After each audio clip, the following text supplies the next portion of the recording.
এখন একটা খুব গুরুত্বপূর্ণ এবং খুব ইন্টারেস্টিং বিষয় দেখা যাচ্ছে, সেটা হচ্ছে এলিয়ান। মানে আমাদের পৃথিবীর বাইরে আর কোথাও লাইফের অস্তিত্ব আছে কি নেই? অ্যাবসোলুটলি না। এবং আমাদের এন্টায়ার মানে অতীতের যতদিনের হিউম্যান হিস্ট্রিতে যে এ পর্যন্ত কোনো এভিডেন্স পাওয়া যায়নি যে এলিয়েনরা পৃথিবীতে এসেছে। প্লাস অনেকে আছে যেমন ব্যবসা করে, তারা এলিয়েনদের ভয় দেখিয়ে আপনার লোকেদের কাছে ইন্স্যুরেন্স পর্যন্ত নিতে শুরু করেছে। অবশ্যই ইন্স্যুরেন্স? এলিয়েনদের হাত থেকে বাঁচাবে। আপনি চিন্তা করতে পারবেন না যে কোন কোন দিকে যাচ্ছে।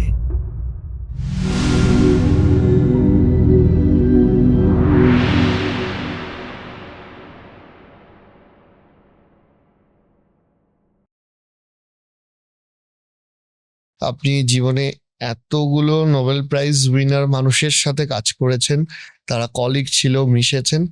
এই মোটামুটি যারা এই পর্যায়ে পৌঁছেছে, ইন্টেলিজেন্ট মানুষ দেখেছেন, তাদের মধ্যে কিছু কমন গুণ যদি বলেন, সেটা আমাদের যারা ইয়ং জেনারেশন তারা শিখতে পারে কিছু। নোবেল প্রাইজ পাওয়ার মতো প্রত্যেকেই যে মানে নোবেল প্রাইজ পাওয়া তো অবশ্যই ভালো জিনিস, এবং একটা লেভেলে না উঠলে তো পাওয়া যাওয়ার কথা না। কিন্তু এর যারা পায়নি তার মানে না যে তারা কোনো মতে অনেকে ইনফেরিয়ার, কিন্তু জেনারেলি বলছি যারা সাকসেসফুল এবং যারা অ্যাকচুয়ালি যাদেরকে আমরা সায়েন্টিস্ট বলবো, যারা অ্যাকচুয়ালি সে ধ্যান ধারণা সমাধি করছে যারা, তাদের মধ্যে একটা জিনিস যেটা দেখেছি অ্যাবসোলিউটলি ইউনিভার্সালি কারেক্ট, সেটা হচ্ছে ডিসিপ্লিন। ডেইলি এক্স্যাক্টলি 8টার সময়তে অফিসে আসবে, এক্স্যাক্টলি 8টার সময়তে বাড়ি ফিরবে, মানে তার খাওয়া এক্স্যাক্টলি একই রেস্তোরাঁতে গিয়ে একই চেয়ারে বসে খাওয়া দাওয়া করবে। মানে এটা কি বলছি, ডিস্টার্ব করতে চায় না নিজেদের মেন্টাল, মানে মাথাটা অ্যাবসোলিউটলি এত শান্ত আছে, এত চিন্তা করছে, তারা সামান্যতম রুটিন চেঞ্জ করতে চায় না। এটা হচ্ছে 1 নম্বর জিনিস দেখেছি। আমাদের চন্দ্রশেখরকে দেখেছি 3-4 বছর ধরে, আমাদের কিপ থর্নকে দেখেছি।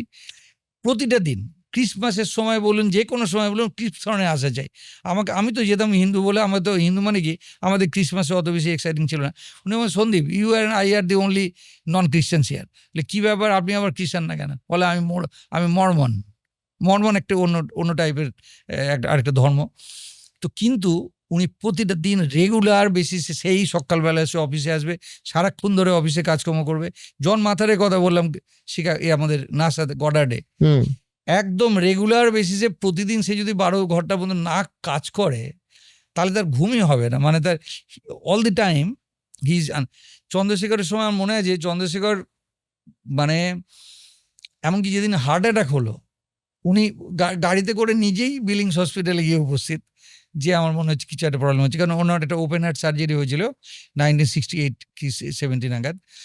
তারপর থেকে উনি অ্যাকচুয়ালি স্টুডেন্টদের সঙ্গে খুব নিতেন না আর কি, বেসিক্যালি, যে না যদি আমি মারা যাই কখনো। কিন্তু ওনার যে ডিসিপ্লিন বলতে অ্যাবসোলিউটলি মেটিকুলাসলি আপনার ওয়েল সেভ, মানে সাচ্চা ব্রিটিশদের মতো যে চেহারা এবং তার কথা বলার ধরন এবং প্রত্যেকটা শব্দ চয়ন। আপনি যদি বলেন যে আপনার মনে করুন 43 সালের এই পেপারটা কিন্তু মনে হচ্ছে কিছু ভুল আছে, আমি ধরেন বললাম, আমার স্পর্ধা হয়েছিল কোনো সময়তে, উনি সঙ্গে সঙ্গে অ্যাকচুয়ালি ওনার যে ফাইল ক্যাবিনেট আছে, ক্যাবিনেট থেকে সেই 43 সালের ক্যাবিনেট বার করলেন, সেখান থেকে সেই পেপারটার ক্যালকুলেশন বার করলেন, খুলে প্রতিটি টার্মে দেখছি আমি 3বার করে পেনের রাইট চিহ্ন দেয়া আছে, একটা লাল দিয়ে, একটা সবুজ দিয়ে, একটা নীল দিয়ে। অর্থাৎ he himself checked every term 3 Times, এবং হি নোজ এক্স্যাক্টলি হোয়ার ক্যালকুলেশনটা কোথায় রাখা আছে, সেটা যদি 50 বছর আগেরও হয়। এবং আমাকে যখন প্রথম ইন্টারাকশান হলো, আমার মনে আছে, আমাকে উনি একটা ওই যে মাই ক্লিয়ার ব্যাগ বলে একরকম ব্যাগ পাওয়া যায় দেখবেন, ছোট ছোট বক্স করা, ওই একটা কাগজ দিয়েছিলেন, বলে এর উপরে তুমি A4 সাইজের কাগজ রেখে হাতে লেখা প্র্যাকটিস করো আগে। প্রতিটি বক্সে যেন একটা করে মাত্র ইংলিশ ক্যারেক্টার থাকে। মানে ডিসিপ্লিনটা হচ্ছে মোস্ট ইম্পর্টেন্ট। এবং ওদের যে কোনো সময় আপনি ধরুন একটা ইংরেজি সেন্টেন্স লিখেছে, ম্যাথামেটিক্সের একটা ইকুয়েশন বলছি আমি, যে A = B, এটা একটা ইংরেজি সেন্টেন্স। আপনি মনে করবেন এটা ম্যাথামেটিক্স, কিন্তু এই যে বললেন A = B, এটা কিন্তু একটা ইংরেজি সেন্টেন্স। তার মানেটা কি দাঁড়ালো, A = B এর পরে কিন্তু আপনাকে একটা ফুল স্টপ দিতে হবে। এটা যেহেতু ইংরেজি সেন্টেন্স, তার পিরিয়ড দিয়ে শেষ হবে। আর যদি বলেন না এটা চলতে থাকবে A equals to B, C equals to D ইত্যাদি, তাহলে আপনাকে অনেক কমা দিয়ে দিয়ে দিয়ে যেতে হবে, কারণ আপনি কিন্তু একটা ইংরেজি সেন্টেন্স। এইটা 99% অফ দি সায়েন্টিস্ট পর্যন্ত বুঝতে পারে না যে সেই যে একটা ম্যাথামেটিক্যাল একটা ইকুয়েশন দিয়ে একটা পেপার লিখছে, ম্যাথামেটিক্সটাকে মনে করো যেন এই পেপারটার বাইরে। আপনি এটা ওটা লিখে বসে থাকলেন, কোনো পাংচুয়েশন মার্ক নেই, কিছু নেই, দ্যাট ইজ নট ট্রু। আপনি যখন চিন্তাটা করবেন অ্যাবসলিউটলি স্ট্রেট ফরওয়ার্ড ওয়েতে, মোস্ট র্যাশনালি, দেখবেন যে আপনি অটোমেটিক্যালি ওগুলো আপনার হাতে দিয়ে আসবে। A equal to B comma, C equal to D comma, A equal to F, full stop, where comma ইত্যাদি ইত্যাদি। এবং যখন আপনি বলছেন ফিগার নাম্বার 1 শোজ, যদি সেন্টেন্স শুরু হয় ফিগার নাম্বার দিয়ে, তাহলে এফটা ক্যাপিটাল হবে। কিন্তু যদি ফিগ বলেন ভেতরে, এফটা ক্যাপিটাল হবে, কারণ এটা সব প্রপার নাউন। মানে এগুলো 90% লোকেরা চিন্তা করে না। আপনি যদি বলেন figure number, I show in figure number 3 that this happen, ওই এফ যদিও সেন্টেন্সের মাঝখানে, এফটাকে ক্যাপিটাল দিতে হবে। টেবিল নাম্বার 3 এফটা ক্যাপিটাল দিতে হবে। তার কারণটা হচ্ছে এটা সব প্রপার নাউন। আর যদি আপনি বলেন না হার ফিগার ইজ ভেরি গুড, সেই ফিগারটা কিন্তু একটা ডেসক্রিপটিভ হলো, সেটা আপনি ছোট ধারে ফিগারটা লিখবেন। অর্থাৎ একই শব্দ আপনি দুরকমভাবে লিখছেন, কিন্তু আপনি র্যাশনালি চিন্তা করছেন, ওই এফটা আপনার অটোমেটিক্যালি ক্যাপিটাল চলে আসবে। ইকুয়েশন নাম্বার, ইটা ক্যাপিটাল চলে আসবে। টেবিল নাম্বার মানে সেকশন নাম্বার, এস ক্যাপিটাল চলে আসবে। এগুলো তারা পারফেক্টলি করতে, অ্যাবসলিউট পারফেকশন। মানে আমরা যে ডিসিপ্লিন শিখেছি, যদি আমি সামান্যতম শিখে থাকি, তাহলে বুঝবেন চন্দ্রশেখরের কাছে এবং কিপ থর্নের কাছে।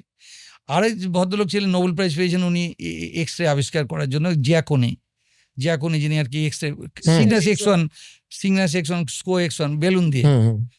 অ্যাবসার্ড। মানে এই সমস্ত লোকগুলোর সঙ্গে আপনি যদি 5-7 মিনিটও কথা বলেন, আপনি দেখবেন যে no nonsense person, absolute fine man. কোনো ননসেন্সে একটা কথা আপনি বলতে যান, প্রচণ্ড রেগে যাবে। না, ওদের পার্সোনালিটি পুরো আলাদা ছিল। ফাইনম্যান একরকম ছিল, চন্দ্রশেখর আরেক রকম ছিল। দুজনেরই আলাদা গল্প, দুজনেই প্রচণ্ড লোকে ভয় পেত। চন্দ্রশেখরকে লোকে প্রচণ্ড ভয় পায়, যে না না কি আমি বাবা, উনি খুব অ্যারোগেন্ট। এই যে একটা কথা খুব আসে প্রত্যেকের কাছে শুনবেন, যে এরা খুব অ্যারোগেন্ট। ওদের অ্যারোগেন্ট হওয়ার আছে, মানে অধিকার আছে। কিন্তু পয়েন্ট সেটা না, ওরা কেউ অ্যারোগেন্ট না। ইন রিয়েলিটি একদম বাচ্চা ছেলের মতো মানে ট্রান্সপারেন্ট, এবং হাসি খিলখিল করে, এবং কিন্তু কয়েকজনের মধ্যে শুধু ইনার সার্কেল বলে একটা আছে। আর আরেকজনকে, যার কেউ চায় না যে তার কাছে কোনো ডিসকাশনের কোনো স্কোপ আছে ওর সঙ্গে, অ্যাবসলিউট দূরে সরিয়ে রাখে। এমন চোখ কটমট করে তাকায় যে সেই জন্য তাকে ডিস্টার্ব বন্ধ না করতে আসে। খুব ভালো করে জানে যে কার সাথে মিশতে হবে আর কার সাথে মিশতে হবে, মানে আমার ওয়েভলেংথের সঙ্গে ভাইবসটা ম্যাচ করছে কার সাথে। হ্যাঁ, আর এইটুকুই আমার জগৎ। আমি আর জানতেও চাই না যে ও কি ভাবছে, ও কি ভাবছে, সে কি ভাবছে। এটা একটা খুব ইম্পর্টেন্ট জিনিস। ফলে বাকিরা সবাই ভাবতে বোধহয় উনি অ্যারোগেন্ট, ওনার কাছে জিজ্ঞেস what to do and what not to do is very clear.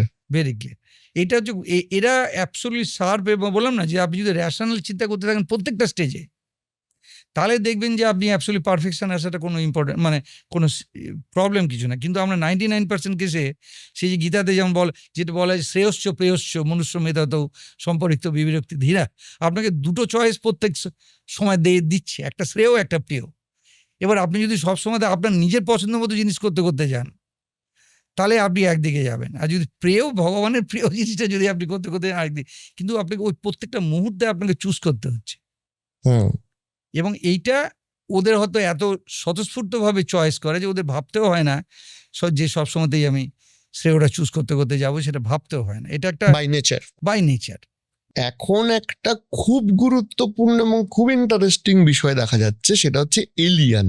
মানে আমাদের পৃথিবীর বাইরে আর কোথাও লাইফের অস্তিত্ব আছে কি নেই, এবং সেই বিষয়টা নিয়ে আরো বেশি ইন্টারেস্টিং হয়ে গেছে যখন ইউএস এর একজন নাবিক বললেন যে মানে সমুদ্রের মধ্যে এমন কোনো সভ্যতা আছেন, এবং তিনি নিজে নাকি বহুবার দেখেছেন যে বিরাট স্পিডে কোনো একটা স্পেস শিফট ভেতরে ঢুকে গেল জলের তলায় বা বেরিয়ে গেল।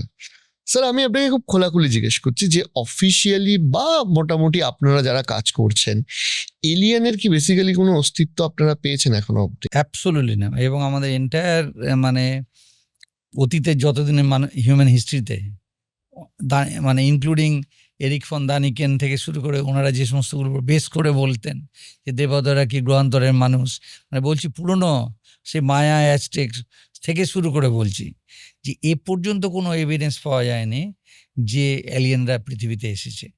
এবং যেগুলো আপনি বললেন যে সেগুলো তো একটা গিমিক হতে পারে, একটা গল্প স্টোরি তৈরি করার একটা প্লাস অনেকে আছে যেমন ব্যবসা করে, তারা এলিয়েনদের ভয় দেখিয়ে আপনার লোকেদের কাছে ইন্স্যুরেন্স পর্যন্ত নিতে শুরু করেছে। অবশ্যই হ্যাঁ, ইন্স্যুরেন্স? এলিয়েনদের হাত থেকে বাঁচাবে। আপনি চিন্তা করতে পারবেন না যে কোন কোন দিকে যাচ্ছে। এরপরে সূর্যের আলো আপনাকে ব্লক করা হবে আপনার দেশে, ইন্স্যুরেন্স নিতে হবে আপনাকে। গ্লোবাল ওয়ার্মিং থেকে যদি আপনার দেশকে বাঁচাতে হয় তাহলে সূর্যের আলোটা সেই সব জায়গাতে ঢেকে দেওয়া হবে। ইন্স্যুরেন্স নতুন নতুন চালু হচ্ছে এবং এটা হচ্ছে ইন্স্যুরেন্সের জন্য একটা গিমিক চালু হয়েছে। বা কোনো একটা খবর থেকে না না, ওরা একটা সহজেই আইডিয়াটা তৈরি করতে শুরু করে যে এরা যদি আপনাকে এলিয়েন অ্যাটাক করে আমরা বাঁচাবো। আমেরিকা ন্যাচারালি আমেরিকা থেকে কোম্পানিগুলো বেরিয়ে আসবে।